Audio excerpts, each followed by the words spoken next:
Hello বন্ধুরা, আজকে আমরা পাঠশালাতে টেন্স সম্পর্কে শিখব।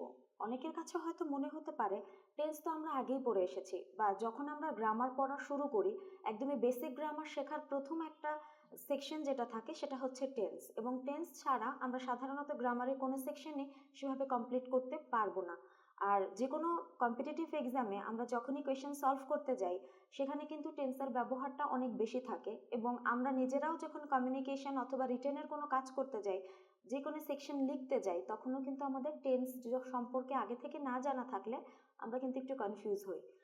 তো সেক্ষেত্রে আমরা আমাদের টেন্স সম্পর্কিত বিষয়ে অনেক বেশি ধারণা থাকুক বা আগে থেকে জানা থাকলেও জাস্ট বিষয়টা আরেকবার ঝালাই করিয়ে নেওয়ার জন্য আজকে আমরা টেন্স সম্পর্কে পড়ব। প্রথমে একটু জেনে নেই যে টেন্স কাকে বলে। একদমই যদি বাংলায় বলতে হয় তাহলে টেন্স শব্দের অর্থ হচ্ছে কাল বা সময়, অর্থাৎ যখন যে কাজটা হচ্ছে, যে সময়টাতে কাজটা হচ্ছে, সেই সময়টাকে আসলে বা সেই কালটাকে ইন্ডিকেট করার জন্য মূলত টেন্স ব্যবহার হয়ে থাকে। এবং সময়টাকে ইন্ডিকেট করার কারণে যেহেতু টেন্স ব্যবহার হয়, এই কারণে সেন্টেন্সের যে স্ট্রাকচার থাকে সেটাও পরিবর্তিত হয়। এরপরে আমরা টেন্সের প্রকারভেদ সম্পর্কে একটু জেনে নেই। আমরা সবাই জানি টেন্স সাধারণত তিন প্রকার: প্রেজেন্ট টেন্স বা বর্তমানকাল, পাস্ট টেন্স বা অতীতকাল, এবং ফিউচার টেন্স বা ভবিষ্যৎকাল। আমরা যদি প্রেজেন্ট টেন্সের কথা বলি, আজকের এই ভিডিওতে পার্ট 1-এর ভিডিওতে আমি শুধুমাত্র তোমাদের সাথে প্রেজেন্ট টেন্স বা বর্তমানকাল নিয়ে আলোচনা করব। দেখতেই পাচ্ছ আমি এখানে অলরেডি প্রেজেন্ট টেন্স সম্পর্কিত এবং তার সাথে প্রতিটা টেন্সের যে 4টা করে ভাগ ছিল সেই 4টা ভাগ সম্পর্কেও আমরা জানবো। যেহেতু আজকের ভিডিওতে আমরা শুধুমাত্র প্রেজেন্ট টেন্স সম্পর্কেই জানছি, তাই আমি অলরেডি এখানে কিন্তু প্রেজেন্ট টেন্সের যে বাকি 4টা ফর্ম এবং তার যেভাবে স্ট্রাকচারটা হতে পারে সেটাও কিন্তু লিখে রেখেছি। দেখতে পাচ্ছ অলরেডি যেহেতু এখানে প্রেজেন্ট টেন্স নিয়েই আমি বলছি, সো প্রেজেন্ট টেন্স মানে হচ্ছে গিয়ে বর্তমানকাল। প্রথমেই লেখা আছে সিম্পল প্রেজেন্ট টেন্স বা প্রেজেন্ট ইনডেফিনিট টেন্স। তারপরে রয়েছে continuous present continuous tense, present perfect tense এবং প্রেজেন্ট পারফেক্ট কন্টিনিউয়াস টেন্স। একটু যদি খেয়াল করি, নিজেদের মতো করে যদি একটা এক্সাম্পল সেট করি এবং তারপরে যদি সেটাকে এই স্ট্রাকচারের বেসিসে ফেলি, আমার মনে হয় তাহলে তোমাদের বুঝতে আরো বেশি সহজ হবে। প্রথমত যেটা হচ্ছে সিম্পল টেন্সের কথা যদি আমি বলি, সিম্পল টেন্স সাধারণত বর্তমান কাল বলছি, অর্থাৎ সব সময় করছি আমি এরকম একটা। আমি যদি বলি আমি ভাত খাই, সেটাকে আমি বলতে পারি আই ইট রাইস, এবং এটাই কিন্তু প্রেজেন্ট ইনডেফিনিট টেন্সের একটা উদাহরণ।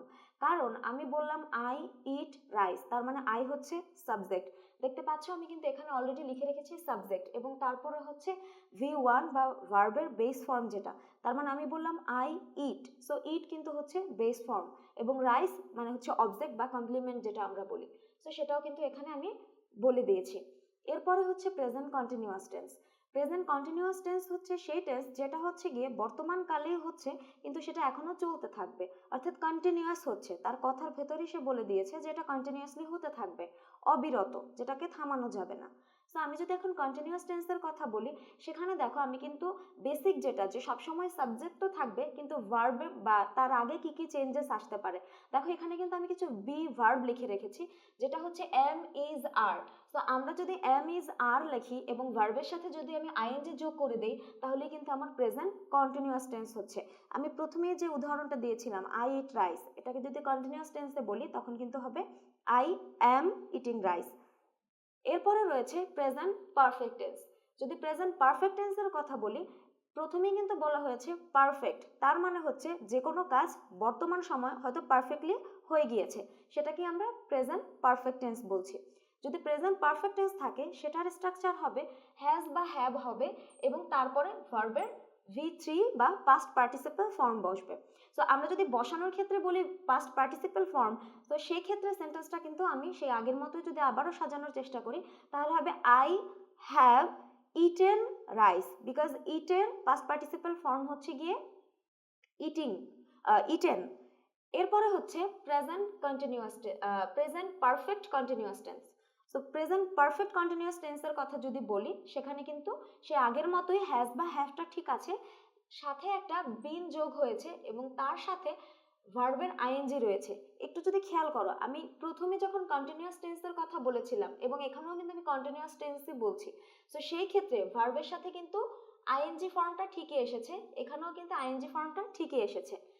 যেহেতু একে বলছে পারফেক্ট কন্টিনিউয়াস, তার মানে কন্টিনিউয়াসের কিছু জিনিস তো নিজের ভিতরে নিয়েছি ভার্বের আইএনজি, পারফেক্টেরও কিছু জিনিস নিয়েছে, সেটা কি হ্যাভ এবং হ্যাজ, কিন্তু এর সাথে এক্সট্রা একটা জিনিস যোগ হয়েছে, সেটা হচ্ছে বিন। সো আমরা প্রেজেন্ট পারফেক্ট কন্টিনিউয়াসের কথা যদি বলি তাহলেও কিন্তু কন্টিনিউয়াসের জন্য ভার্বের সাথে আইএনজি নিয়ে নিয়েছে, আবার পারফেক্ট থেকে কিন্তু হ্যাজ বা হ্যাভ নিয়ে নিয়েছে। মানে প্রেজেন্ট পারফেক্ট কন্টিনিউয়াস হচ্ছে অন্যর থেকে ধার নিয়ে তারপরে চলতে হচ্ছে তার, জাস্ট এক্সট্রা একটা বিন অ্যাড করে। তার মানে আমি যদি বলি I have been eating rice, তাহলে কিন্তু সেন্টেন্সটা প্রেজেন্ট পারফেক্ট কন্টিনিউয়াস টেন্স হয়ে গিয়েছে। আশা করছি তোমরা প্রেজেন্ট পারফেক্ট টেন্স বা প্রেজেন্ট টেন্সের যে 4টা ফর্ম সেটা বুঝতে পেরেছো আমাদের পার্ট 1 এর ভিডিওতে। সকলকে ধন্যবাদ।